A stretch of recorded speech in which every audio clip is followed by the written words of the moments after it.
Hoje a gente vai estudar sobre o Barroco, a primeira manifestação literária no Brasil. Mas antes, você sabe, a gente vai soltar a vinheta e a gente começa logo em seguida. Vamos lá! Olá meninos e meninas, jovens do meu Brasil, tudo bem com vocês? Eu sou o Geraldo Filho e criei aqui esse canal Escreva Bem para compartilhar uma série de conteúdos de literatura, língua portuguesa e redação. E na aula de hoje nós vamos estudar sobre o Barroco. Sim, uma escola com grande influência religiosa. O Barroco é a escola da dúvida. É a primeira escola literária surgida no Brasil. Ah, Geraldo, mas a gente já estudou o quentismo. Sim, tá até aqui em cima sobre o quentismo, porém, o quentismo, como eu já havia dito nessa videoaula, ele não é uma escola literária ainda, é um período de transição. O Barroco, sim, ele de verdade, é a primeira escola literária que nós vamos conhecer e ela vem de Portugal com toda aquela força a partir da ideia da Contra-Reforma que a Igreja Católica mobilizou em reação às ideias de Martinho Lutero, que propôs a Reforma Protestante. Se a Reforma Protestante colocou em xeque uma série de práticas da Igreja Católica, a Igreja Católica não ia deixar por menos e ela faz um contra-ataque, ela faz a Contra-Reforma e aí nós temos um período que é o século XVII, todo ele marcado por uma forte e intensa religiosidade. E no Brasil, nós tivemos dois grandes nomes que impactaram diretamente a nossa produção barroca. Primeiro grande nome na poesia, nós estamos falando de Gregório de Matos. Ele, isso mesmo, o Boca do Inferno.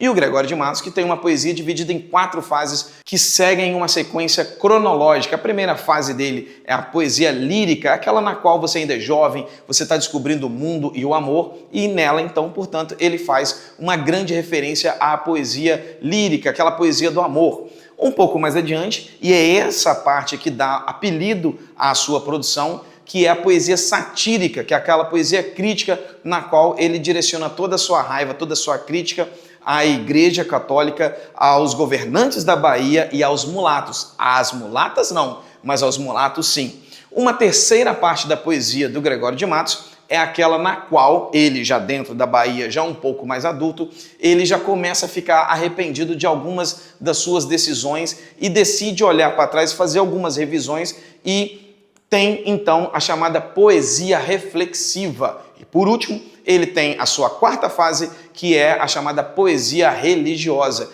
Porque vejam, o Barroco, gente, é a escola da dúvida. É aquele momento que você faz o conflito da dualidade entre o mundo terreno, o mundo espiritual. Ele é recheado de figuras de linguagem. Nós temos uma videoaula aqui sobre figuras de linguagem. É só você clicar e assistir, mas não vá lá agora, deixa para assistir depois.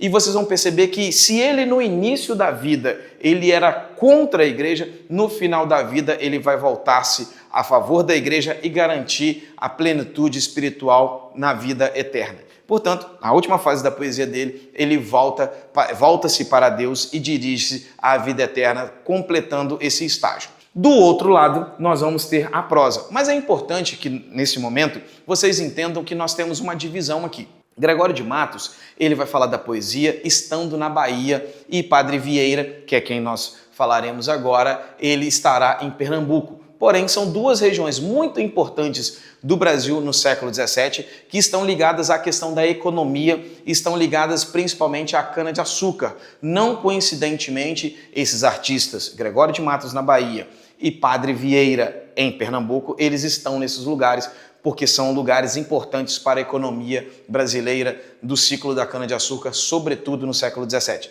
Beleza? Bom, se você é novato aqui, ainda não conhece o nosso canal, aproveite para se inscrever, ativar o sininho, compartilhar com todo mundo que tem que fazer uma prova ou que aprender um pouco mais sobre o Barroco. É uma oportunidade bacana. E se você tem alguma dúvida, é só deixar aqui a sua pergunta que eu respondo para você com o maior prazer. Tudo bem?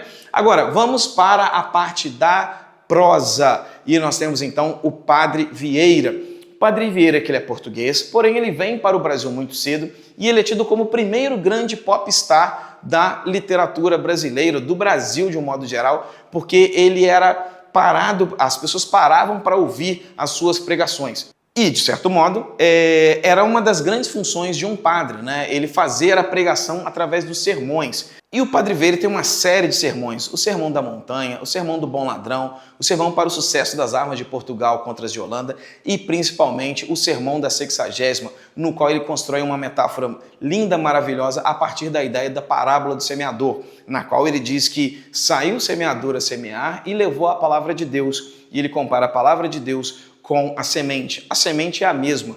A diferença são os terrenos onde essas sementes vão cair. Se ela vai cair, por exemplo, numa pedra fria, num chão raso, num local espinhoso ou numa terra fértil. Bom, se essa palavra, se essa semente, ela vai cair num chão raso, numa pessoa que não está disposta a ouvir, vem provavelmente um pássaro e leva embora.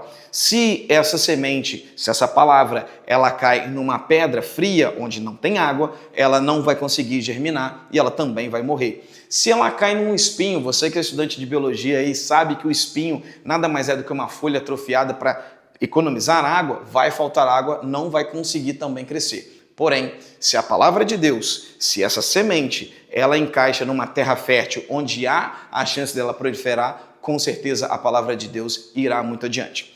Mas, como eu disse lá no início, o Barroco é a escola da dúvida, o Barroco é a escola da dualidade. Padre Vieira, que passou a sua vida inteira pregando a favor da igreja, no final da vida, porque ele tinha algumas ideias muito libertárias, muito abertas politicamente, ele foi proibido de pregar pela igreja. Vejam só, o Gregório de Matos, conhecido como Boca do Inferno na poesia, no final da vida ele apresentou uma poesia religiosa. O Padre Vieira, um religioso, ele pregou a vida inteira e no final da vida ele foi proibido de pregar pela igreja. Tudo bem, pessoal? Assim a gente encerra mais um conteúdo de literatura a partir do Barroco. Se você tem alguma dúvida, é só você deixar alguma pergunta aqui que eu venho logo para responder. Mande esse conteúdo para alguém que esteja interessado em aprender mais sobre Barroco. Um grande abraço a todos e até mais. Valeu!